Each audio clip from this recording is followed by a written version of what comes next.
Okay, so we got everything cleaned up here. We're ready to reassemble.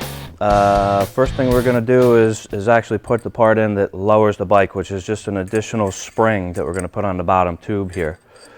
We'll drop that back in where we got it out from. And now we got our tube in there. There's a little part on the bottom that we took out earlier we got to throw on there. A little bit of grease just kind of helps that stay on there in place when we're putting it together. Slide it right in our fork tube, or our lower leg rather. Carefully, you gotta make sure you look from the bottom, make sure everything's lined up, which we are. A little bit of thread sealer on the bolt.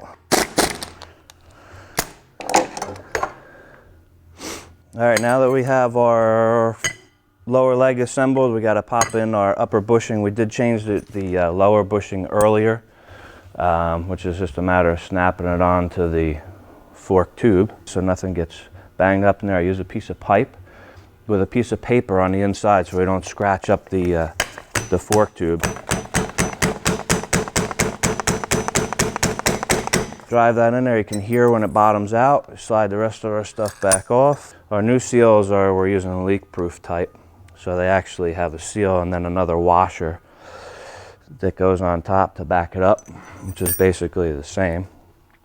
Same thing with the piece of pipe with the paper on it. Drive that in to the bottoms. That's good. We throw our clip back in that we took out of the old ones. We're using all of our original parts basically that came off of the old lower legs. We're just changing the legs. That's it. And that's it. We're all assembled. We got our lower leg assembled.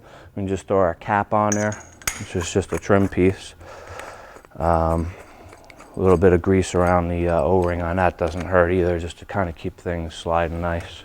All right, so we're going to put our fork oil in now. They all take a little bit different amount of oil. You can refer to your shop manual for that. This one takes about 11 ounces or so. So we measure it in a graduated cylinder. Just go ahead and pour it right in the fork tube. All right, so we got our oil in there. Now we can go ahead and put our springs in. Closely wound end always goes up. Throw it in and put it in too fast, it'll splash the oil on your face. Washer that came in with the lowering kit. Then they give you these plastic tubes. That's to set the preload on the spring. So we want to pull our tube all the way up. Let's make sure it's all the way up, and we want to put a mark on this for reference. And then we want to make this just a little bit longer to set our spring pressure. I already have one done that I did before, so we can just go ahead, throw that in there. Another washer on top, and put our cap back on. Put a little grease around the O-ring there.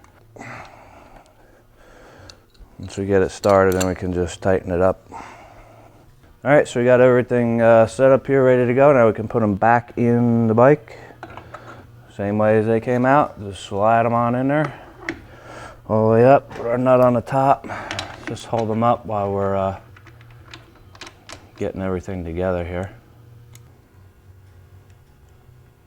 All right, so that takes care of that. We got those all just set in there temporarily. And we want to go ahead and just tighten up our top nuts here again. Careful of the chrome. You can really tear it up quick. And these should be torqued as well. I'll do that. Okay, those are all snugged up. We'll throw our lights back on and we'll be all in good shape. If you remember from the beginning, our light mount also was held in by our pinch bolt here for the fork tube, so we'll throw that back on. Loctite on the bolts on everything, don't forget. Just go ahead and torque them up. Make sure they're good and tight. Okay, we got that all set. We could throw our wheel back on there. And this has a hidden axle design, so it goes in a little bit different than the original one came out. It actually just slides right in the bottom.